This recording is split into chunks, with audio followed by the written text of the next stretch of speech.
السلام علیکم ورحمۃ اللہ وبرکاتہ۔ بسم اللہ الرحمن الرحیم، الحمد للہ رب العالمین، والصلاة والسلام علی سید الانبیاء والمرسلین، اما بعد۔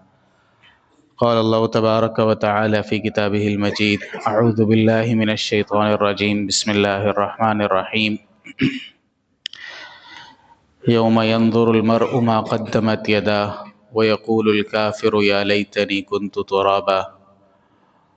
وكذلك قال الله تبارك وتعالى: وأما من أوتي كتابه بيمينه فيقول هاؤم اقرءوا كتابيه إني ظننت أني ملاق حسابيه فهو في عيشة راضية۔ ورد عن النبي صلى الله عليه وسلم: من صام رمضان إيمانا واحتسابا غفر له ما تقدم من ذنبه، او کما قال علیہ الصلاۃ والسلام۔ صدق اللہ العظیم وصدق رسولہ النبی الکریم، ونحن علی ذلک لمن الشاہدین والشاکرین والحمد للہ رب العالمین۔ پچھلے جمعے میں نے کچھ حقوق العباد سے متعلق بات کی تھی یہاں پہ کہ رمضان کا مہینہ آنے والا ہے۔ اس سے پہلے کہ یہ بڑا مہینہ آئے، یہ برکت مہینہ والا مہینہ آئے، اس سے پہلے ہم کہا سنا معاف کرا لیں، جو دینا والے ہے کسی کا وہ دے دیں، اور عمومی طور پہ یہ فضا بنا لی جائے کہ کسی کا حق میرے ذمہ باقی نہ رہے کسی بھی صورت میں، چاہے وہ میری زبان سے کسی کی حق تلفی ہوئی ہو، چاہے وہ میرے مال سے کسی کی حق تلفی ہوئی ہو، یا خدا نخواستہ میرے ہاتھ پاؤں سے کسی کی حق تلفی ہوئی ہو، کسی کا حق میرے ذمہ نہ رہے، کیونکہ رمضان آنے والا ہے۔ ویسے بھی ذمہ نہیں رہنا چاہیے، لیکن رمضان بڑا مہینہ ہے جو آنے والا ہے، تو اس سے پہلے ان ساری چیزوں سے میں اپنے آپ کو صاف کر لوں کہ جب وقت آئے تو اس وقت کے اوپر میں ان ساری برکتوں کو پوری طرح سمیٹنے کے لیے تیار ہوں، اور میرا جو اعمال کا جو ایک میرا بوریہ ہے اس میں کوئی ایسا سوراخ نہ ہو کہ میں اوپر سے اعمال کر کے ڈالتا رہوں اور نیچے سے سارے وہ اعمال ضائع ہوتے رہیں۔ تو ان سب چیزوں سے حفاظت کی بڑی ضرورت ہے اور بہت اہم بات ہے یہ۔ آج میں تھوڑی سی اس پہ گفتگو کرنا چاہتا ہوں کہ رمضان کا مہینہ آنے والا ہے، اس کے لیے میں نے آپ نے تیاری کیا کی، میں نے آپ نے کیا تیاری شروع کی ہوئی ابھی، کیونکہ رمضان آنے والا ہے۔ ہمارے ہاں رمضان آنے سے پہلے جو تیاریاں معروف ہیں وہ ابھی سے گھروں کے اندر یہ گفتگو شروع ہو گئی ہوگی کہ رول سموسے بننا شروع ہو گئے ہوں گے گھروں کے اندر، اور افطاری کی جو ترتیبات ہیں اس کے بارے میں گفتگو کیا بلکہ عملی طور پہ بھی شروع ہو گئی ہوگی بہت ساری جگہوں کے اوپر۔ ہم بھی اپنے گھر میں خواتین کو دیکھ رہے ہیں کہ یہ گفتگو چل رہی ہے، رمضان آنے والا ہے، صبح یہ کرنا ہے، دوپہر کو یہ کرنا ہے، شام کو یہ کرنا ہے۔ دوپہر تو خیر نہیں ہوتی رمضان میں، صبح اور شام ہی ہوتا ہے، تو یہ ساری باتیں شروع ہو چکی ہیں۔ میرا سوال یہ ہے، کیا رمضان کھانے پینے کا مہینہ ہے؟ کیا رمضان کھانے پینے کا مہینہ ہے؟ اگر تو یہ کھانے پینے کا مہینہ ہوتا تو اس میں تو پھر روزہ تو کہتی ہے اس کو اپنے آپ کو کھانے سے، پینے سے اور نفسانی خواہشات سے روکنا، جو فقہ میں اس کی اصطلاحی تعریف کی جاتی ہے، کھانے سے، پینے سے اور اپنی نفسانی خواہشات، یعنی جو میاں بیوی کا تعلق ہوتا ہے، اس سے اپنے آپ کو روک کے رکھنے کا نام روزہ ہے۔ تو کھانے پینے کا مہینہ تو نہیں ہے۔ پھر ہمارے ہاں گفتگو کے اندر ہمیشہ رمضان جو ہے وہ کھانے پینے سے ہی کیوں جڑا رہتا ہے؟ ہماری ہر گفتگو کے اندر، یہاں تک کہ پہلے بھی میں عرض کر چکا ہوں کہ میں اپنے بچپن کی بات بتاتا ہوں کہ بچپن میں میرے ذہن میں جو روزے کا تصور تھا وہ سموسہ تھا، یعنی جب کہتے ہیں روزہ تو روزہ کے ساتھ فوراً سموسے کی تصویر ذہن کے اندر آتی تھی کہ روزہ اور سموسہ لازم ملزوم ہے، تو کھانے پینے سے نا ایک جڑا ہوا مہینہ۔ حالانکہ رمضان کی حقیقت تو یہ، رمضان کی کیفیت تو یہ نہیں ہونی چاہیے۔ رمضان کا مہینہ تو اعمال اور کام کا مہینہ ہے۔ ہمارے ہاں کیا ہوتا ہے ویسے عام طور پہ بازار کے اندر، جب سیل آ رہی ہو نا، کوئی سیل آتی ہے، کوئی سیزن آتا ہے، تو آپ اس کے لیے پہلے سے چیزیں سٹاک کر کے رکھتے ہیں کہ جس وقت سیل کا وقت ہو، جس وقت سیزن ہو، اس وقت کم نہ پڑ جائیں کئی چیزیں، اس وقت میرا سامان پورا ہونا چاہیے۔ یہ جو آپ کی دراز کے اوپر 11/11 کی سیل آتی ہے نا، تو اس سے پہلے ای میل آنا شروع ہو جائیں گی، طرح طرح کے ایڈز آنا شروع ہو جائیں گے۔ جو دراز کے سیلرز ہوتے ہیں خاص طور پہ ان کو آنا شروع ہو جاتا ہے کہ فلائرز اپنے پاس سٹاک کر کے رکھیں، پیکیجنگ مٹیریل سٹاک کر کے رکھیں، بہت بڑی سیل آنے والی ہے، اور ایک دم سے جب آپ کے پاس کسٹمر آئے گا تو ایسا نہ ہو کہ آپ کو شارٹیج ہو جائے چیزوں کی۔ تو ہر بندہ پہلے سے تیاری پوری کر کے رکھتا ہے۔ ابھی عید آنے والی نا، ابھی سے آپ چلے جائیں اتنے کپڑے کے برانڈز ہوں گے, ان سب نے پہلے سے چیزیں پوری کر کے رکھی ہوئی, عید آنے والی ہے, سٹاک کم نہیں ہونا چاہیے, سٹاک کم ہو گیا تو سیل ہاتھ سے نکل جائے گی, تیاری پوری ہونی چاہیے. اب یہاں پہ یہ سوال ہے کہ رمضان کون سا مہینہ ہے, اس سے پہلے بھی کوئی سٹاک کرنے کی ضرورت تھی کسی چیز کی, کیا اس سے پہلے بھی کوئی تیاری کی ضرورت تھی؟ اگر وہ سیل کیا ہے جو رمضان کے اندر جس چیز کی کثرت ہے وہ کیا ہے؟ کھانے پینے کی کثرت تو نہیں ہے, کیونکہ رمضان کھانے پینے کا مہینہ نہیں ہے. نئے کپڑے پہننے کا مہینہ ہے, نہیں نئے کپڑے پہننے کا مہینہ تو نہیں ہے. رمضان کے اندر تو آپ کو یہ سکھایا جاتا ہے کہ آپ نے غریب کے ساتھ اس کے درد میں کیسے شریک ہونا ہے.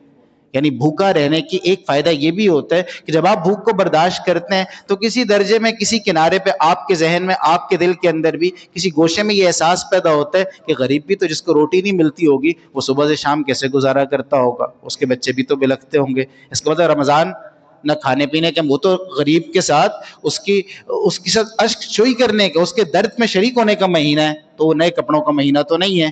پھر وہ ہے کس چیز کا مہینہ؟ پھر اس کے لیے کون سی طاقت ہے جس کو مجھے سٹاک کرنے کی ضرورت ہے؟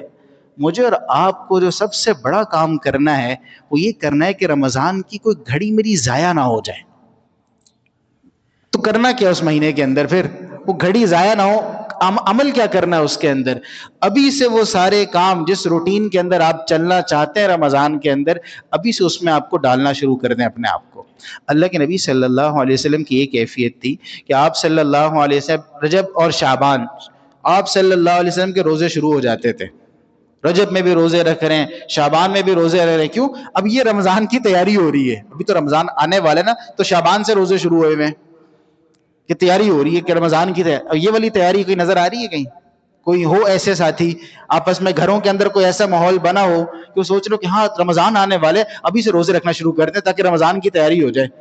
کہ ایسا نہ ہو کہ رمضان کے اندر ہمت ہی نہ ہو عمل کرنے کی, ابھی سے اتنی طاقت پیدا ہو جائے, ٹریننگ ہو جائے کہ رمضان میں عمل کرنے کی پوری طاقت ہوگی.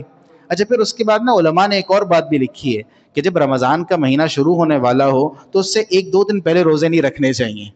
اور نہ رکھنے کی وجہ کیا بیان کرتے ہیں علماء نے لکھا ہے کہ وہ جو دن ہے اس کے روزہ نہ رکھنے کی وجہ یہ کہ اب اپنی طاقت کو جمع کرو رمضان کے لیے. پہلے آپ نے مشق کی, مشق کرنے کے بعد طاقت جمع کی, کس لیے کہ اب رمضان آ رہا ہے, اب مجھے رمضان کے اندر بہت سارے کام کرنے ہیں, مجھے بہت سارے کام کرنے ہیں. کون سے کام کرنے ہیں؟ درزی سوچ رہا ہوتا ہے بہت سارے کام کرنے ہیں, اتنے کپڑے سی کے دینے لوگوں کو, ٹھیک. جو ہمارے ہاں اکثر بچوں کے کپڑوں کی دکان ہے وہ بھی سوچتے بہت سارے کام کرنے ہیں, رات ساری کسٹمر آتے رہیں گے تو کام تو بہت کرنے واقعی رمضان کے اندر. لیکن مجھے آپ کو اللہ رب العزت کی بندگی کرنی ہے, عبادت کرنی ہے, کچھ خاص کرنا ہے جو عام معمول کے اندر میں نہیں کر پاتا. اب اس کے لیے مجھے آپ کو ابھی سے اسباب اختیار کرنے ہیں. ایک عجیب سا سبب میں آپ سے عرض کرتا ہوں, اکثر یہ والی باتیں نا رمضان شروع ہونے کے بعد پھر بیانات میں کی جاتی ہیں, بھئی اب تو رمضان شروع ہو گیا, اب تو رمضان شروع ہونے کے بعد بہت سارا وقت گزر چکا ہے, بہت ساری جو چیزیں ہم نے پہلے کرنی تھی اب وقت گزر گیا ہے, تو ہم رمضان کے شروع میں اپنے آپ کو عادی بنانا شروع کرتے ہیں. جب تک ہم عادی بنتے ہیں اس وقت تک رمضان گزر چکا ہوتا ہے, یا آخر کے کچھ دن چل رہے ہوتے ہیں بس وہ گزر جاتا ہے, اس وقت تک عادی نہیں بنے ہوتے. سب سے بڑا مسئلہ کیا ہے؟ کچھ چیزوں سے پرہیز ضروری ہے, کچھ چیزوں سے پرہیز ہے. جیسے یہ جو میرے آپ کے پاس موبائل ہے نا, ہر بندے کی جیب کے اندر ہے. اچھا, اس کی ایک ایسی ایڈکشن ہے, اللہ مجھے بھی معاف کرے, آپ حضرات کو بھی توفیق عطا فرمائے, ہم سارے اس کے اندر شریک ہیں کہ ایسی ایڈکشن ہے, ایسی کوئی اس کے ساتھ ہماری ایک اٹیچمنٹ ہوئی ہے کہ اگر سگنل نہ بھی ہو نا, جس دن پتا ہو کہ آج حکومت نے سگنل بند کیے ہیں, پھر بھی انجانے میں ہاتھ بار بار جیب کی طرف جاتا رہتا ہے, پھر نکلتی ہے پتہ نہیں شاید میرے موبائل میں کوئی سگنل آ گئے ہوں, شاید, حالانکہ پتہ ہے کہ بھائی سگنل نہیں آ رہے, سم بھی نہیں ہے اس کے اندر, پھر بھی بار بار بس دیکھنے کو دل چاہتا ہے اس کو. اس کا مطلب ہے یہاں پہ کہیں وقت ضائع ہو رہا ہے. کچھ ابھی سے پرہیز کی عادت ڈالنی پڑے گی. دن میں کوئی 1-2 گھنٹے میں بھی کوشش کروں گا انشاءاللہ کہ 2-3 گھنٹے نا موبائل جاگتے ہوئے, سوتے ہوئے تو ظاہر ہے سو ہی رہے ہوتے ہیں, جاگتے ہوئے موبائل کو کہیں رکھ کے نا کچھ اور کام کریں گے کہ 2-3 گھنٹے تک مجھے موبائل کا پتہ ہی نہ ہو, کون فون کر رہا ہے کون نہیں کر رہا, کس کا واٹس ایپ پہ کیا میسج آ رہا ہے, کس نے کیا سٹیٹس لگا ہے, کس کی کیا سٹوری لگی ہے, کون سی ریل چل رہی ہے وہاں پہ, سوشل میڈیا کے اوپر کیا چل رہا ہے. کچھ 2-3 گھنٹے نا ابھی سے مشق کرنا شروع کر دیں, تاکہ جب رمضان کا مہینہ آئے نا اس وقت ہم اتنے طاقتور ہو چکے ہیں, ہمیں اتنی قدرت ہو اپنے نفس کے اوپر, ہم موبائل کو سائیڈ پہ کر کے اللہ رب العزت کے کلام کو گھنٹوں پڑھ سکیں. اب ویسے قرآن کی تلاوت تو آپ حضرات بھی کرتے ہی ہوں گے روز, ابھی سے کچھ نہ کچھ اس میں اضافہ شروع کر دیں کہ تاکہ جب یکم رمضان آئے نا، اگر آپ پہلے 1 پاؤ سے 12 پڑھتے دن کا، تو رمضان آنے تک آپ کی رفتار آدھے سے 12 کے اوپر جا چکی ہو، تاکہ جب رمضان شروع ہو تو آپ دگنے کے اوپر ہوں، اور جب رمضان ختم ہوگا تو اللہ کی ذات سے امید ہے اللہ کو کہاں لے جائیں گے۔ اگر ابھی سے آپ کو 1 سے 12 پڑھنے کی عادت ہے تو روزانہ کے اعتبار سے 2 صفحے بڑھانا شروع کر دیں، کہ جب رمضان شروع ہو تو آپ کی شروع سے دن سے عادت ہی 2 سے 12 کے پڑھنے کی ہو۔ اگر ابھی 2 سے 12 پڑھنے کی تو 3 کے اوپر آ جائیں گے، جس کا مطلب ہے کوئی محنت اور کوئی مشق کی، کوئی ٹریننگ کی ضرورت ہے۔ ابھی سے اپنے ذہن کے اندر یہ نقشہ سب سے پہلے صاف کر لیں، رمضان نئے کپڑے، نئے جوتے، اچھا کھانا، افطاریاں، سحریاں نہیں، اس کا مہینہ نہیں ہے، یہ اعمال کا مہینہ ہے، اعمال۔ اور اگر اعمال کا مہینہ ہم نے سمجھ لیا نا اس کو، تو پھر اس سے ہمیں بھی راحت ملے گی، گھر والوں کو بھی راحت ملے گی، گھر والے بھی سکون میں رہیں گے۔ ابھی مسئلہ یہ ہے کہ چلو مردوں کا تو پھر کچھ نہ کچھ رمضان ہو جاتا ہے، عورتوں کا تو بالکل ہی تباہ ہو جاتا ہے۔ وجہ کیا ہے کہ انہوں نے صبح آپ کے اٹھنے سے 2 گھنٹے پہلے انہوں نے اٹھنا ہے اور سحری بنانا شروع کرنی ہے، کیونکہ جناب کو جب تک پائے نہیں ہوں گے تو اچھا نہیں لگتی سحری، اچھی نہیں لگتی، جب تک ان کی پسند کی چیزیں نہیں ہوں گی ان کو اچھی نہیں لگتی سحری۔ پھر اس کے بعد ابھی افطاری کا سحری میں برتن شرتن دھو دھا کے وہ فارغ ہوں گی، پھر ظاہر رات کو جلدی اٹھی ہوں گی تو دن میں آرام کریں گی، جب آرام کر کے فارغ ہوں گی ظہر کے قریب اٹھیں گی، وہ اٹھنے کے بعد اب جناب کو ظاہر افطاری کے اندر پکوڑے بھی چاہیے، سموسے بھی چاہیے، اور فروٹ چاٹ بھی ہونی چاہیے، اور طرح طرح کی مختلف چیزیں ہونی چاہیے، وہ اس کام میں لگ جائیں گی۔ جب اس کام کے اندر افطاری ختم ہوگی، اب وقت آئے گا جی اب قیام اللیل کا وقت ہے، اس کے بعد رات کو تراویح پڑھنی ہے۔ اب ظاہر ہے وہ سب کچھ سمیٹتے سماٹتے جب عشاء کا وقت ہو جائے گا، وہ کہے گی تھکی آ رہی کہ میرے سے تراویح تو پڑھی ہی جاتی، چلو بڑی مشکل سے لیتے کہ پڑھ بھی لی تو چھوٹی صورتوں سے پڑھ کے ختم کر لیتے۔ آپ نے تو سارا رمضان ان کا بھی برباد کر دیا، کیونکہ یہ تکلفات ہیں، یہ تکلفات ہیں۔ آج نا ایک کام کریں، دل کے اوپر ہاتھ رکھ کے اور اللہ کی ذات کو حاضر ناظر جان کے جب گھر جائیں گے نا، اپنے گھر والوں سے کہنا اس رمضان میرا آپ سے کوئی مطالبہ نہیں ہے، مشکل ہے لیکن کہہ کے دیکھیے گا جا کے، اس رمضان میرا آپ سے کوئی مطالبہ نہیں ہے، جو معمول میں گھر پہ کھانا پینا چل رہا ہوتا ہے بس اتنا ہی کھانا پینا چاہیے، زیادہ کچھ بھی نہیں چاہیے، اور کوئی مطالبہ نہیں ہے۔ پھر دیکھیں رمضان کی برکات کیسے ہوتی۔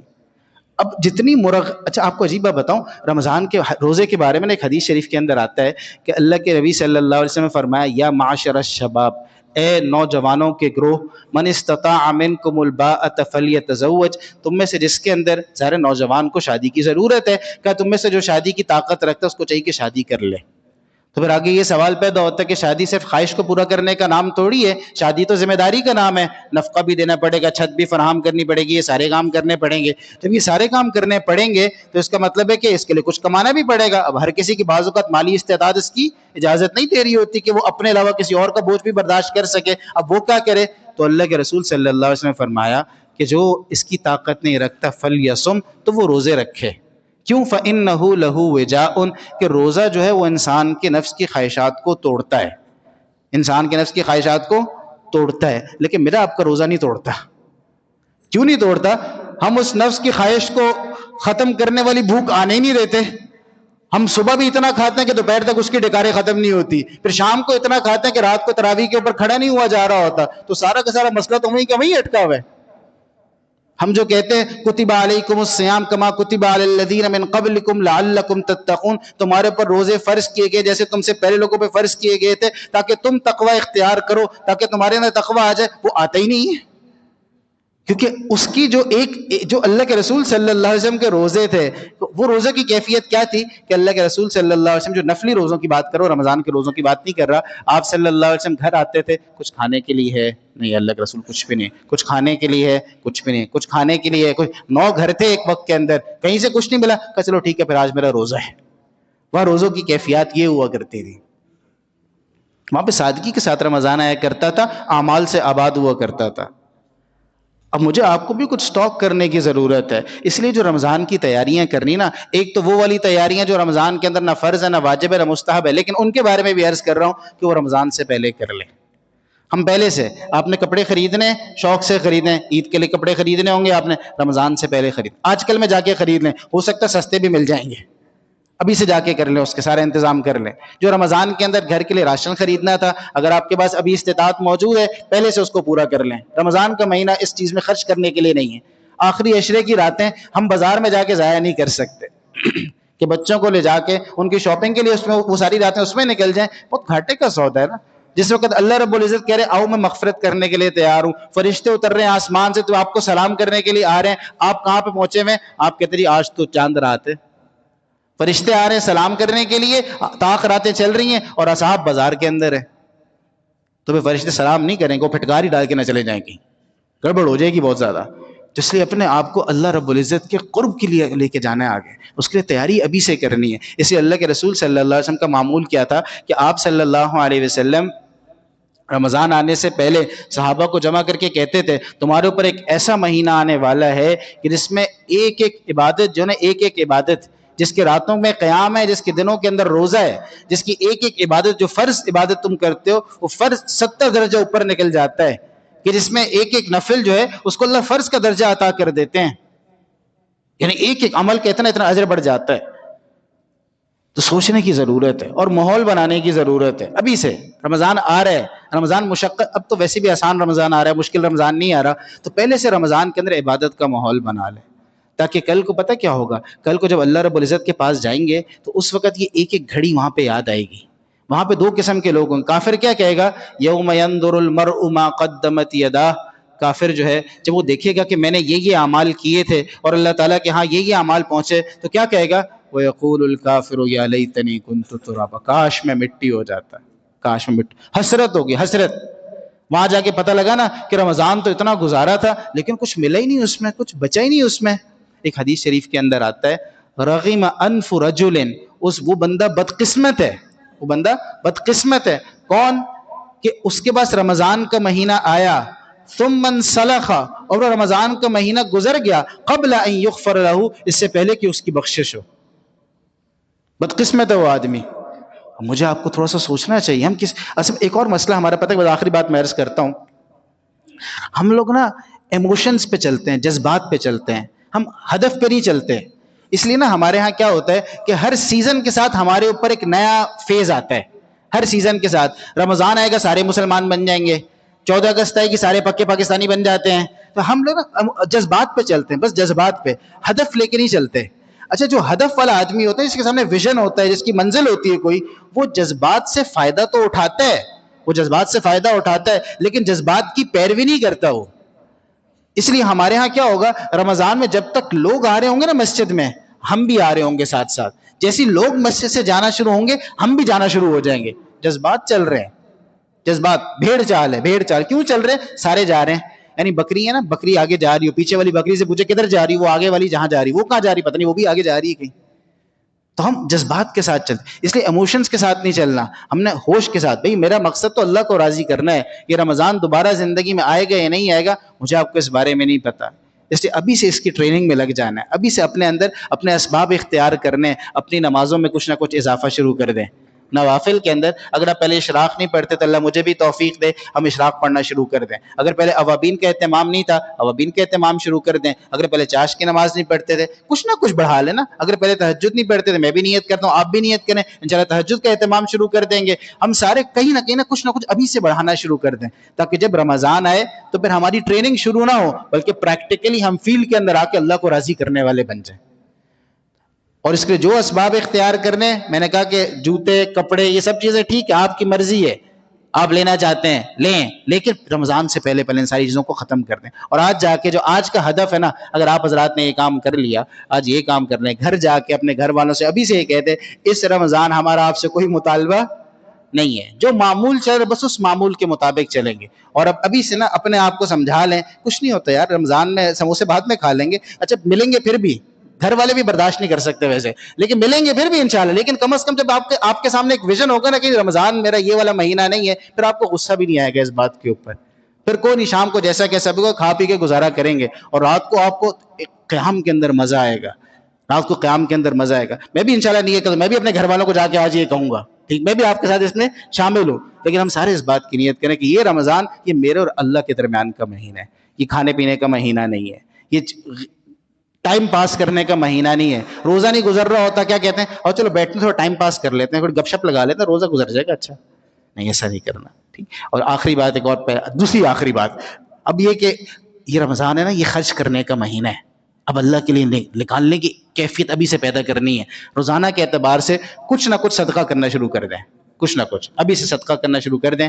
10 روپے روزانہ کے نکال دیں, آپ کی جتنی استطاعت ہے. اکثر جو بچے بیٹھے ہوں گے, پاکٹ منی تو ملتی نا آپ کو مہینے کی, 5 روپے نکالیں یار, 100 روپے نکالیں, 50 روپے نکالیں, جو آپ کی استطاعت ہے شروع کر دیں ابھی سے, تاکہ جب رمضان آئے گا پھر خرچ کرنے کے فضائل بھی ملیں گے ساتھ ساتھ. ایک ایک روپے خرچ کرنے کے اوپر اللہ بہت نوازیں گے. ابھی سے اس کی کیفیت بنا لیں. بلکہ یہاں مدرسے والے ہمارے ایک ساتھی بھی آئے ہوئے ہیں, ویسے بھی یہاں مدرسے والے آتے رہتے ہیں حضرات, کبھی ہم اعلان کرتے ہیں, کبھی ہم اعلان نہیں کر پاتے, لیکن بات یہ کہ جو بھی مستحق ہو اس کی امداد کرنا, خاص طور پہ جو مدارس دینیہ کے ہمارے حضرات ہوتے ہیں نا, جو مدارس دینیہ ہیں, یہ بالکل بنیاد میں آپ کی بنیاد کے اوپر کام کر رہے ہیں. آپ کو اندازہ بھی نہیں ہوتا ہے جو ہمارے ملک کے اندر جو دین کا نقشہ باقی ہے نا, باقی ہے. اور میں آپ کو یہ جذباتی طور پہ نہیں کہہ رہا, میں الحمدللہ وجل بصیرہ یہ بات کہہ رہا ہوں, جو دین کا نقشہ باقی ہے اس میں ان مدارس کا بنیادی کردار ہے. میں ایک دفعہ ایک عرب عالم سے ملا, ایک عرب عالم تھا, پاکستان کے اندر آیا ہوا تھا. اس نے مجھے آگے کہنے لگا, میں اس وقت پڑھ رہا تھا کراچی میں مدرسے کے اندر, تو وہ کہنے لگا کہ تم لوگوں کے پاس نا 2 ایسی بڑی نعمتیں ہیں, تم اس کا شکر ادا نہیں کر سکتے. میں کون سی 2 نعمتیں ہیں؟ ایک کہنے لگا تمہارے پاس تبلیغی جماعت ہے, تم لوگ نکلتے ہو, پوری دنیا میں ایک فضا تم نے بنائی ہوئی ہے. دوسرا کہنے لگا تمہارے پاس دینی مدارس ہیں. یہ جو تمہارے مدارس کا جو ڈھانچہ ہے, جو نقشہ ہے نا, یہ جو چل رہا ہے, یہ اتنی بڑی نعمت ہے, اتنی بڑی نعمت ہے, تمہیں اس کا اندازہ نہیں ہے. اور یہ سارا کا سارا چلتا کیسے ہے؟ آپ حضرات کے تعاون سے چلتا ہے. آپ حضرات مدد کرتے ہیں, میں بھی دیتا ہوں, آپ بھی دیتے ہیں, ہم سارے دیتے ہیں, اس سے یہ سارا نظام چلتا ہے. اور جتنی اللہ رب العزت نے ہمارے پاکستان والوں کو یہ طاقت دی ہوئی نا, اور یہ دل جگرا دیا ہوا, اتنا کسی کے پاس نہیں ہے کہ پورا نظام مساجد کا ہو, مدارس کا ہو, سارے اپنے طور سے اس کو چلا رہے ہوتے ہیں. اللہ تعالیٰ آپ حضرات کو مزید اس کی ہمت عطا فرمائے. اور جو ساتھی ہمارے آئے ہوئے ہیں یہاں پہ, ان کے ساتھ تعاون کا بھی اہتمام کریں انشاءاللہ. ٹھیک, اللہ حضرات کو بہت جزائے خیر عطا فرمائے.